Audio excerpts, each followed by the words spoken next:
ದಾಂಡೇಲಿ ಜೋಯಿಡದ ಕಾಳಿ ಹುಲಿ ಸಂರಕ್ಷಿತ ಪ್ರದೇಶದ ಉಪ ಅರಣ್ಯ ಸಂರಕ್ಷಣಾಧಿಕಾರಿ ಹಾಗೂ ನಿರ್ದೇಶಕರಾದ ಶಿಂದೆ ನೀಲೇಶ್ ದೇವೊಬ್ಬ ವರ್ಗಾವಣೆ. ಕಾಳಿ ಹುಲಿ ಸಂರಕ್ಷಿತ ಪ್ರದೇಶದ ಉಪ ಅರಣ್ಯ ಸಂರಕ್ಷಣಾಧಿಕಾರಿ ಹಾಗೂ ನಿರ್ದೇಶಕರಾದ ಶಿಂದೆ ನೀಲೇಶ್ ದೇವೊಬ್ಬ ಅವರಿಗೆ ಕಲಬುರಗಿ ವಿಭಾಗದ ಉಪ ಅರಣ್ಯ ಸಂರಕ್ಷಣಾಧಿಕಾರಿಯಾಗಿ ವರ್ಗಾವಣೆಯಾಗಿದೆ.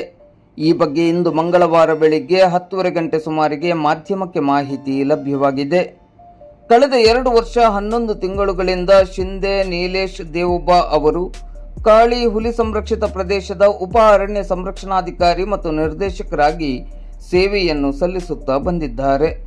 ರಾಜ್ಯ ಸರ್ಕಾರವು ಆಡಳಿತಾತ್ಮಕ ಹಿತದೃಷ್ಟಿಯಿಂದ 5 ಹಿರಿಯ IFS ಅಧಿಕಾರಿಗಳನ್ನು ತಕ್ಷಣದಿಂದ ಜಾರಿಗೆ ಬರುವಂತೆ ವರ್ಗಾವಣೆ ಮಾಡಿ ಆದೇಶವನ್ನು ಹೊರಡಿಸಿದ್ದು, ಸಿಬ್ಬಂದಿ ಮತ್ತು ಆಡಳಿತ ಸುಧಾರಣಾ ಇಲಾಖೆ ಈ ಕುರಿತು ಅಧಿಸೂಚನೆಯನ್ನು ಪ್ರಕಟಿಸಿದೆ.